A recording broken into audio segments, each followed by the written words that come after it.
Армысыздар, құрметті достар. Бүгін біз неміс классикалық философиясының көрнекті өкілі Фридрих Шеллингтің натур философиясы турасында әңгімемізді бастайық деп отырмыз. Шеллингтің натур философиясы.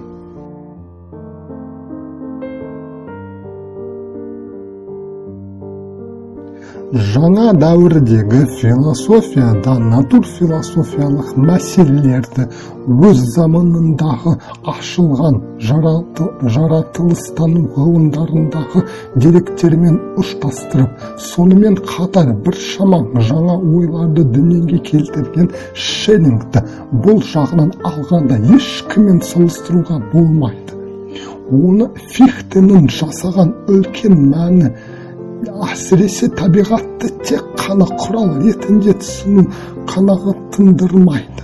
Дүниенің алғашқы бастауын Шеллинг абсолюттен көреді. Ол субъект пен объектінің тепе-теңдігі. Өзінің алғашқы кейпін алар болсақ, ол өзінің субъект, я болмаса объект екенін әлі білмейтін рух, саналы және бейсаналы іс-әрекеттің теңдігі. Сонымен Шеллингтің сөздерімен айтсақ, абсолют өзінің мәні бойынша идеалды да, реалды да емес, ойлау да, болмыс та емес бірден. Алайда бұл бірдененің дамуға деген талпынысы бар. Оның алғашқы нақтылы көрінісі ол табиғат. Егер Фихтенің философиясында әрекет ет деген талап үлкен орын алса, Шеллинг бол дейді. Шеллинг, философ, неміс классикалық идеализмнің көрнекті өкілі.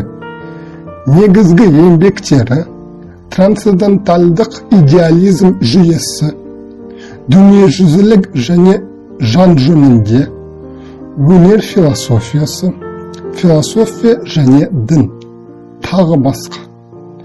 Табиғат философиясы мәселесі жөнінде еңбектер сериясын жазған.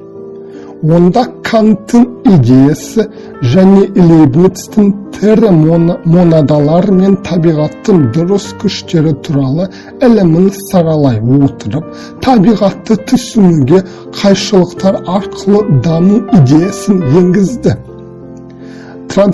Трансцендентальдық идеализм жүйесінде Фихтенің субъективті идеализмін өз жүйесінің объективті идеализммен ұштастыруға тырысты.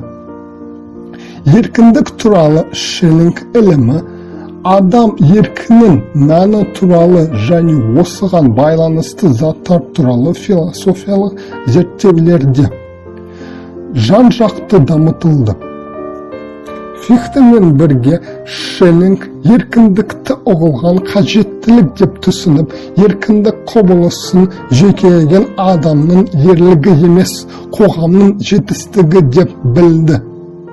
1815 жылы Шеллингтің дүниеге көзқарасында мистикалық элементтердің мейлінше көшуімен белгілі.